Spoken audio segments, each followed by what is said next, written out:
Assalamualaikum warahmatullahi wabarakatuh.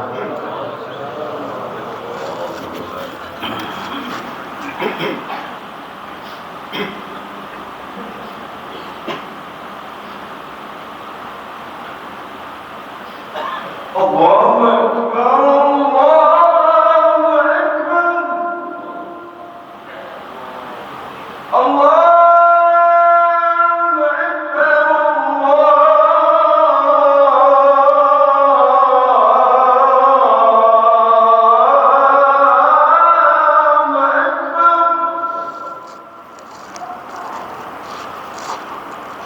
Asyhadu an la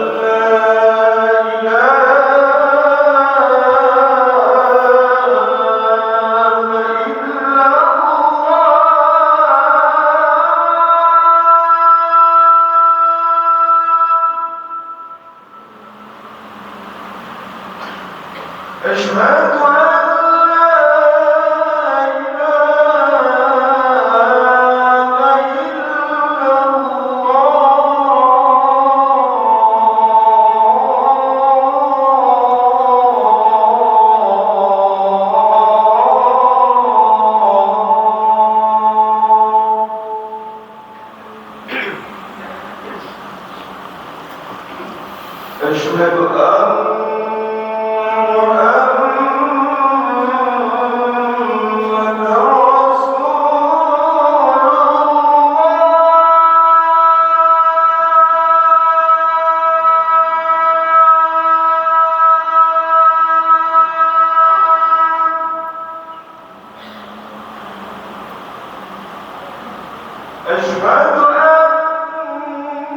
إلا الله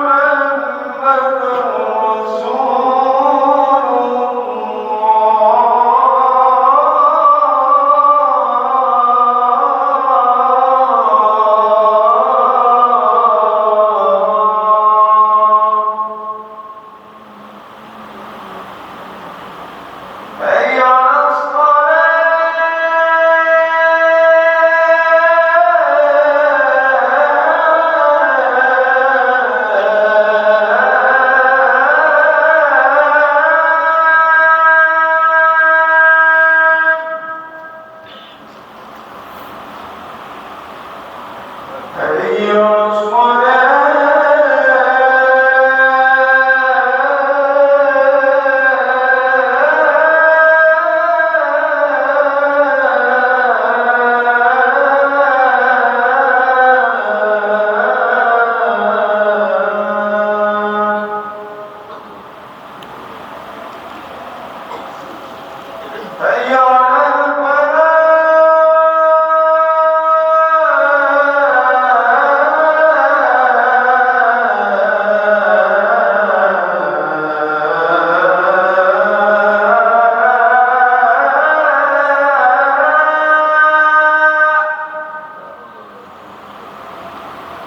Alhamdulillahirabbil alamin نحمده ونستعينه ونستغفره ونعوذ بالله من شرور أنفسنا ومن سيئات أعمالنا من يهده الله فلا مضل له ومن يضلل فلا هادي له أشهد أن لا إله إلا الله وحده لا شريك له وأشهد أن محمدا عبده ورسوله لا نبي بعده اللهم صل وسلم وبارك على محمد وعلى آله وصحبه ومن تبعه بإحسان إلى يوم الدين فيا عباد الله أوصيكم وإياي بتقوى الله فقد فاز المتقون قال الله تعالى في القرآن الكريم أعوذ بالله من الشيطان الرجيم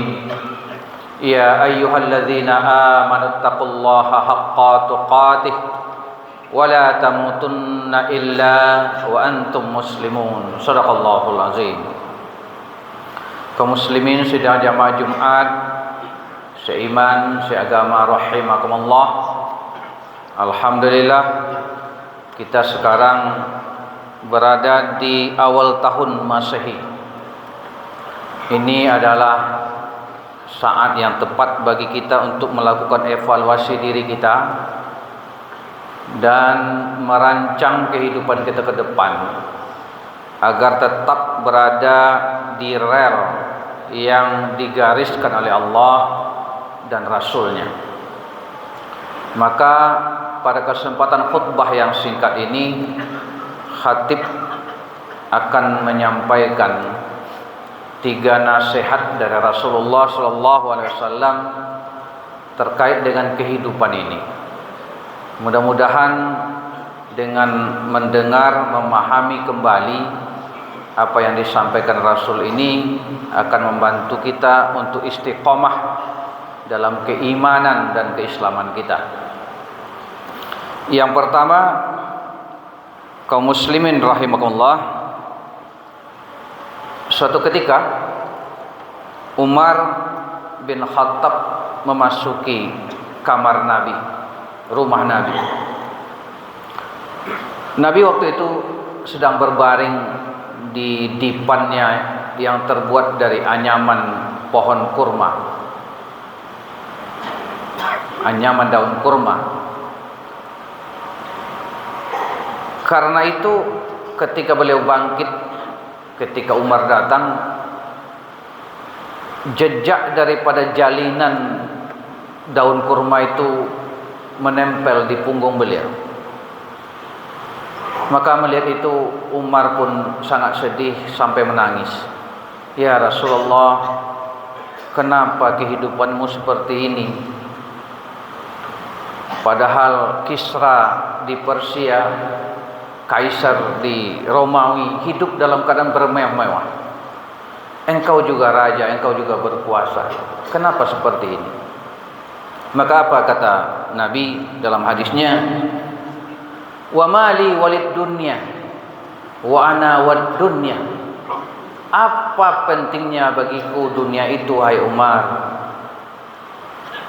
Sesungguhnya perumpamaanku dengan dunia itu hanyalah seperti seorang musafir yang melakukan perjalanan jauh, lalu singgah sebentar di bawah pohon, kemudian melanjutkan lagi perjalanan yang jauh itu. Jadi Nabi mengumpamakan kehidupan dunia itu hanyalah seperti musafir tadi yang berjalan jauh, lalu istirahat sejenak di bawah pohon. Berapa lama betul lah di bawah pohon itu, lalu dia melanjutkan perjalanan. Dunia ini yang kita tempati sekarang hanyalah seperti musafir yang duduk sebentar di bawah pohon. Ini perlu kaum muslimin rahimahullah kita ingat-ingat kembali. Kita refresh lagi kehidupan kita ini. Dunia ini memang sementara. Dalam ayat dikatakan satu hari di akhirat sebagai kehidupan yang abadi seperti 1000 tahun yang kamu hitung. Al-Hajj 47. Jadi kalau Nabi itu usianya 63 tahun, itu cuma 1,5 jam saja.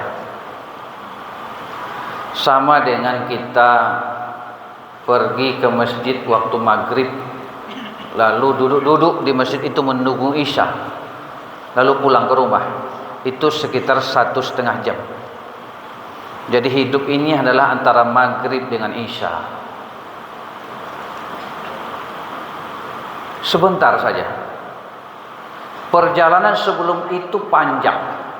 Sejak roh kita diciptakan oleh Allah, menunggu dia dapat jasad, dia menunggu di alam rohani sana, taat kepada Allah. Tidak ada arwah itu yang durhaka.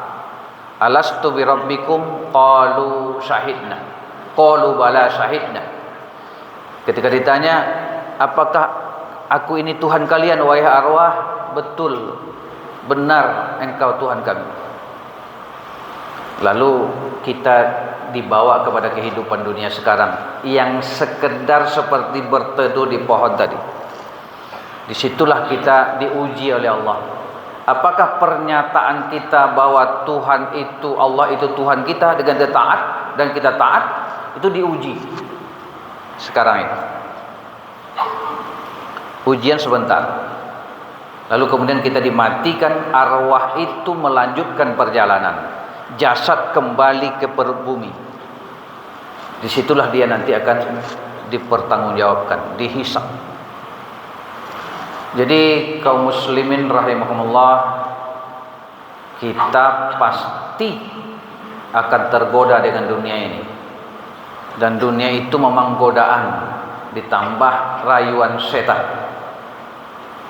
Ingat itu, hidup sebentar dan sementara. Lalu apakah kita membenci dunia, tidak boleh menikmatinya, tidak boleh meraihnya? Silahkan. Nabi juga punya sahabat yang kaya raya, yang setiap hari berderma membantu dakwah beliau. Tapi ingat, semua yang kita kumpulkan di dunia itu mesti dalam rangka persiapan kita untuk akhirat, bukan untuk menikmatinya di dunia ini. Ketika hati kita, perhatian kita sudah melenceng kepada menikmati dunia, itu tanda-tanda pengaruh dunia dan setan itu berbekas dalam diri kita. Itu yang pertama. Yang kedua, kaum muslimin rahimahullah, Nabi mengatakan bahwa dunia ini adalah permainan dan senda gurau, ujian. Innama hayatud dunya illa la'ibun wa lahwun. Tiadalah kehidupan dunia ini kecuali la'ib wa lahwun. La'ib itu permainan, permainan yang lebih sifatnya fisik, melelahkan, melalaikan fisik. Lahwun, permainan yang melelahkan jiwa. Orang main sepak bola itu lelah fisiknya, itu la'ib. Jiwanya juga lelah, apalagi kalah.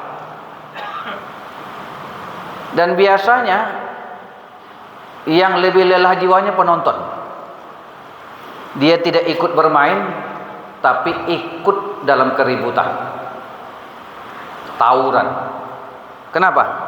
Lelah jiwanya, timnya kalah. Begitulah kehidupan ini. Kalau kita hanya hidup untuk dunia, kita cari uang, kita cari harta, lelah, pergi pagi pulang sore. Kita cari kedudukan, kita cari kehormatan, kita bertanding dalam pilkada, pilpres, pilek, lelah. Kalau kita hidup hanya untuk dunia, lelah fisik dan jiwa kita. Karena itu disebutkan dalam lanjutan ayat tadi, Jika kamu beriman dan bertakwa, maka Allah akan memberikan pahala untukmu. Artinya silahkan kita cari dunia ini, carilah kedudukan itu, carilah kehormatan itu, tapi dalam rangka beriman dan bertakwa kepada Allah, maka kelelahan itu akan hilang. Kita pergi pagi mencari rezeki, kita berdoa, Bismillahi tawakkaltu 'alallah, la haula wala quwwata illa billah. Ya Allah, saya pergi mencari rezeki karena perintahmu untuk menghidupi diri, anak, istriku dan tanggunganku, dan semua itu adalah perintahmu. Maka itu kita pergi dan pulang itu dengan makna. Kelelahan jiwa dan fisik itu terbayar karena kita dalam misi yang suci. Kita mencari jabatan, bertanding di pileg, pilkada, pilpres, dalam rangka merebut kekuasaan agar bisa berbuat kebaikan untuk orang banyak. Kalah pun kita tidak capek, tidak lelah, karena niat kita suci lillahi ta'ala. Itulah yang bisa menghilangkan kelelahan laib walahun itu. Kalau kita mengikuti permainan dunia hanya untuk dunia, pasti laib walahun, lelah fisik dan lelah jiwa. Karena kita bekerja bukan untuk satu makna yang berharga. Karena itu maknailah apa yang kita kejar itu dengan lillahi ta'ala. Itu yang membuat kita tidak lelah, kita merasa bermakna, dan kita pun puas dengan hasilnya, berapapun yang diberikan oleh Allah Subhanahu wa ta'ala. Itu yang kedua. Yang ketiga, nasihat Nabi itu adalah berbekal untuk akhirat. Hidup ini untuk berbekal. Ujian. Berapa soal yang terjawab. Jadi hidup yang sebentar, yang 1,5 jam tadi, kita disuruh memilih-memilih. Seperti ujian anak SD, SMP, ujian kuliah. Pilihan. Mana pilihan yang benar, itulah yang menjadi bekal kita. Pilihan yang salah, itulah yang jadi masalah. Karena itu ingat, berbekal untuk akhirat. Kata Nabi dalam hadis, Al-Kais man dana nafsahu wa amila lima ba'dal maut. Orang yang pintar dalam hidup ini adalah orang yang mengevaluasi dan mengendalikan dirinya dan beramal untuk akhirat. Karena dia tahu bahwa tujuan hidup yang sebentar itu hanyalah untuk menguji kita, pilihannya benar apa salah. Pilihannya ke masjid atau ke night club. Pilihannya menikahi wanita yang suci atau WTS. Pilihannya minum kopi, minum teh, minum sirup atau minuman keras. Pilihannya yang syariat atau yang riba. Kan gitu.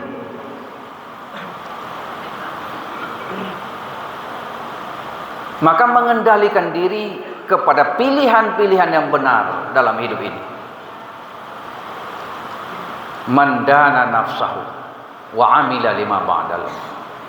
Wal ajis, orang yang lemah, orang yang kalah, orang yang bodoh dalam hidup ini adalah man atba'a nafsahu hawaha wa tamanna 'ala Allah. Orang yang mengikuti hawa nafsunya dan berharap Allah mengampuninya. Nah, biarlah hidup ini masih muda ini. Ini saatnya menikmati dunia. Menikmati narkoba, minuman keras kan tidak apa-apa lah. Nanti di ujung senja kehidupan kita bertobat. Siapa yang menjamin dia sampai usia senja? Siapa yang menjamin bahwa dia sempat bertobat? Nggak ada. Itulah kebodohan. Mengikuti hawa nafsu. Padahal disebutkan dalam ayat, innan nafsa la'ammaratun bisu Sesungguhnya nafsu itu cenderung kepada keburukan. Jadi kalau kita biarkan pertimbangan-pertimbangan hidup kita dilandasi keinginan hawa nafsu, pasti ujungnya pilihan yang salah, bukan pilihan yang benar. Pasti itu. Karena itulah karakteristik dari nafsu.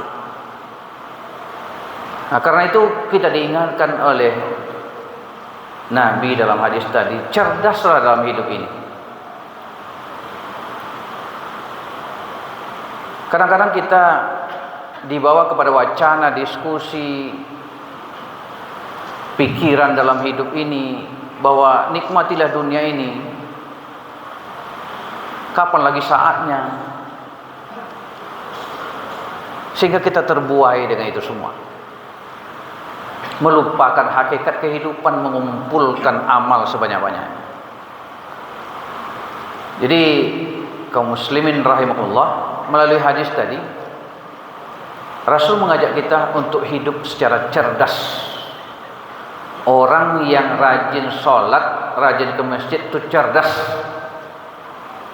Orang yang membuang-buang waktu untuk dunia tanpa ingat akhirat, itulah yang bodoh. Walaupun dia merasa modern, merasa mengikuti gaya hidup zaman sekarang, tapi itulah kebodohan. Jahiliyah itu bukan orang yang tidak pintar kali-kali matematika, bukan orang yang tidak pintar ilmu pengetahuan teknologi. Jahiliyah adalah orang yang bodoh dengan makna hidup. Mau dibawa ke mana hidup ini? Orang yang bodoh tentang itu, itulah yang jahiliyah. Makanya orang-orang Arab zaman Nabi bukannya tidak tahu teknologi, bukannya tidak kaya, bukannya tidak berbudaya, syairnya tinggi, tapi mereka jahiliyah karena tidak paham dengan makna dan tujuan hidup itu. Demikianlah 3 nasihat Nabi. Semoga nasihat-nasihat dasar ini semakin segar dalam ingatan kita, dan itulah yang akan menjamin keselamatan kita hidup di dunia dan di akhirat. Fa'tabiru ya ulil absar la'allakum turhamun.